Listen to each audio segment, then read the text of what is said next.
This is Boomer Life on CL 650. About a greenback dollar, spend them fast as you can. Yes, we're back. This is Boomer Life on CL 650. I'm Joanne Sutton and joined in studio today with Jim Doyle. Jim is a senior financial consultant with Investors Group. And on Boomer Life today, we're talking about your financial future. A well-thought-out plan for your financial future is an integral part of building the life that you want for both yourself and for your family. And it's great timing because November is Financial Literacy Month. It's a perfect reminder to you to give your planner a call, or better yet, call Jim and make sure you ask him a couple of questions. So, Jim, before the break, we were speaking about the value in completing a 30-day expense review and establishing an emergency fund.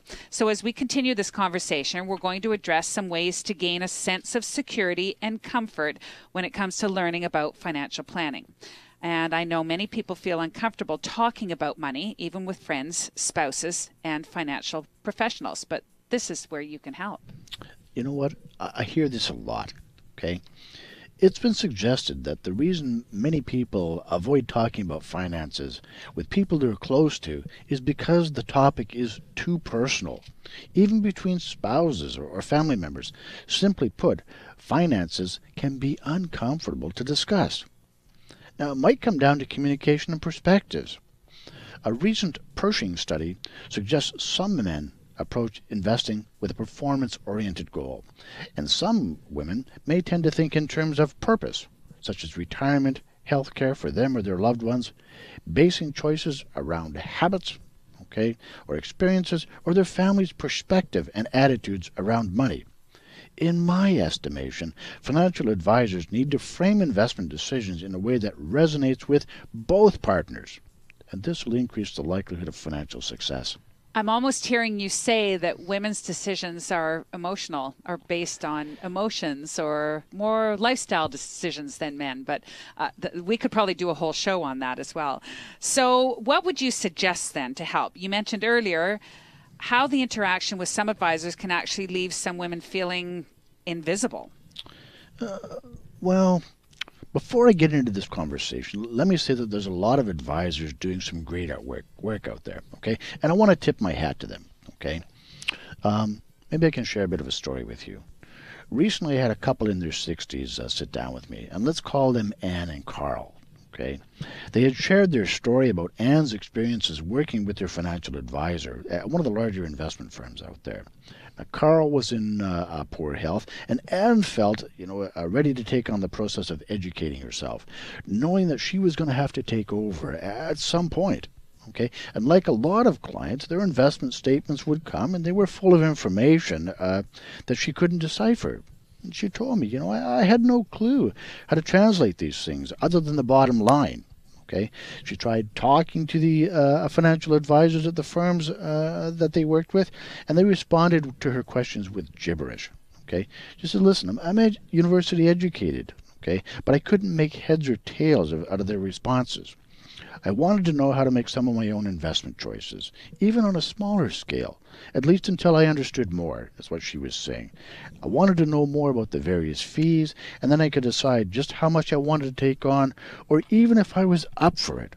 Clearly, our advisors didn't want me to do this, and I didn't feel listened to." Well, what I'm hearing is that Anne was probably in a situation that she was speaking a different language than the advisors were. And this seems to be a very powerful reminder of the importance of open lines of communication. I was intrigued when I heard her story, but I could clearly get a sense that Anne wasn't entirely happy as she described a typical meeting between herself, Carl, and their advisor. She mentioned how her husband carried the majority of the conversations regarding financial and investment matters. Of particular note was how infrequently the advisor asked Anne for her opinion or sought her input. For couples that have difficulty speaking about money and financial issues, communicating your shared vision with an advisor can be especially challenging. Now, having a united front in determining how your advisor will work with both of you shouldn't be one of those challenges. So let's bring the conversation back around to couples who are disengaged when it comes to planning for retirement. When retirement is far away, it can be difficult to envision what those days will look like, and it's hard to focus on planning for it. Imagine a situation where one partner's a saver and the other's a spender, each trying to have the other see the error of their ways. And this can be highly emotional, and it's not an uncommon scenario. Oftentimes, the plan is assumed but never defined, and unfortunately, many couples don't share their financial issues and perspectives freely. So, why is it essential that both partners be engaged, financially speaking, when they're chatting with their planner? Well, it's about goal setting and working together. Implementing the plan, that's the big part. Okay? If couples could get past their money taboos and develop their goals and perspectives together, they're more likely to achieve financial success. So didn't you I read a recent article because you do a column in the Courier, and didn't you just give an example about happily ever after? Yes, I think that looks a little bit different for just about everybody. Absolutely. So opening the lines of communication through a financial planning conversation with an advisor like you, it sounds like it's the perfect place to start. So what do you feel are some of the biggest planning mistakes couples make when it comes to retirement planning? I think one of the biggest ones is they don't talk about retirement until it's imminent. They don't plan for the speed bumps. People get ill. They lose their jobs. They become disabled or get divorced. And if you're in business and you've got a business partner, they have these things happen to them. And then what happens to your business and ultimately your retirement plans? I might have called them roadblocks at some point, but speed bumps is good. And I know we've mentioned this before, but being reluctant to talk about these issues can actually cause bigger problems down the road.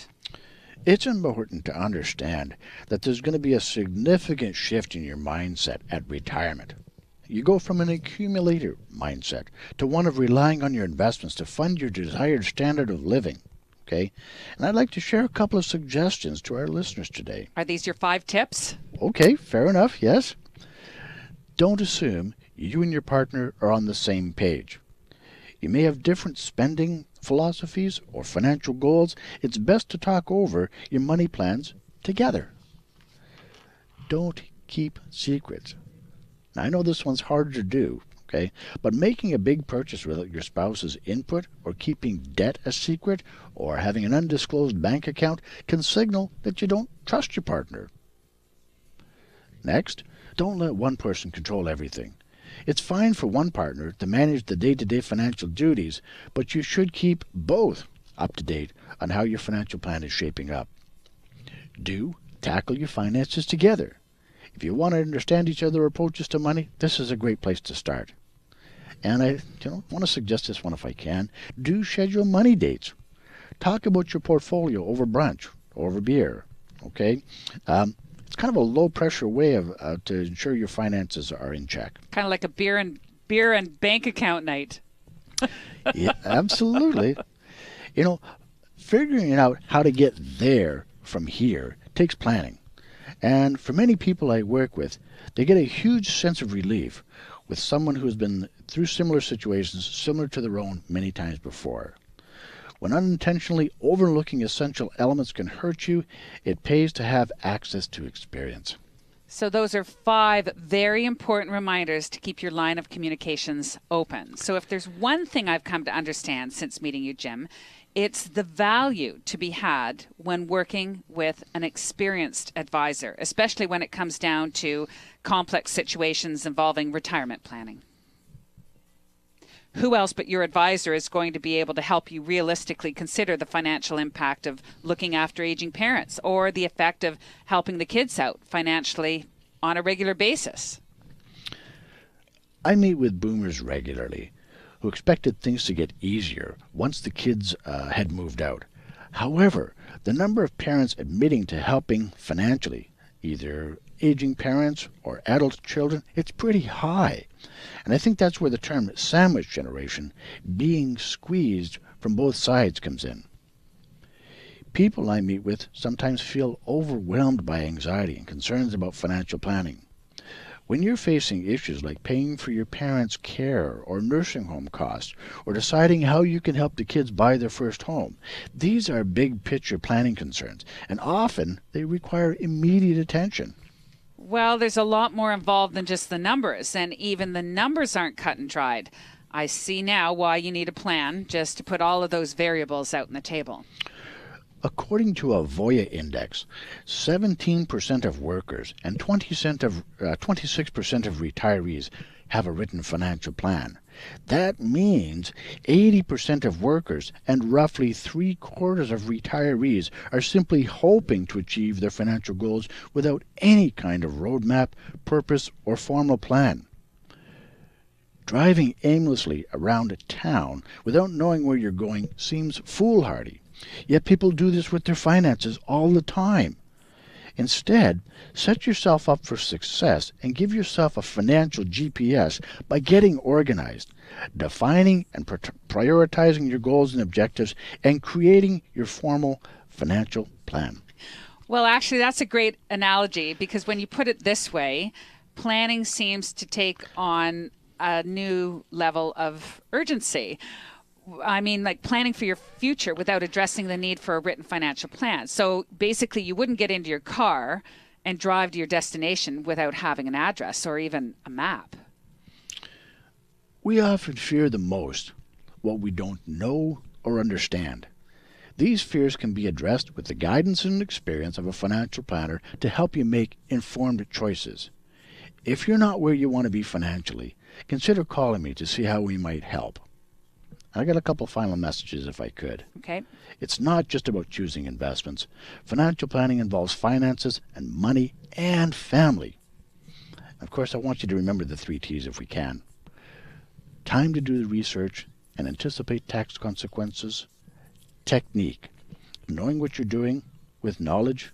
And of course, temperament, emotional control. Time, technique, and temperament. The 3 T's. Confidence in your own financial situation and your option definitely goes a long way to helping create a better outcome. Jim, thanks for joining us today. It's the month of November. It's National Financial Literacy Month. Does this have any special meaning for you? Did you get a lot busier this month, or? We're busy every month. You are listening to Boomer Life on CL 650. I'm Joanne Sutton. Today we've been speaking with Jim Doyle, Senior Financial Consultant with Investors Group. To learn more about Jim Doyle and how he helps financially comfortable Canadians, simply give him a phone call, 604-682-5431. Jim or one of his very supportive team can actually help you set up a time and a date for your personal confidential review. It's as easy as a phone call. Once again, 604-682-5431. This is Boomer Life on CL 650.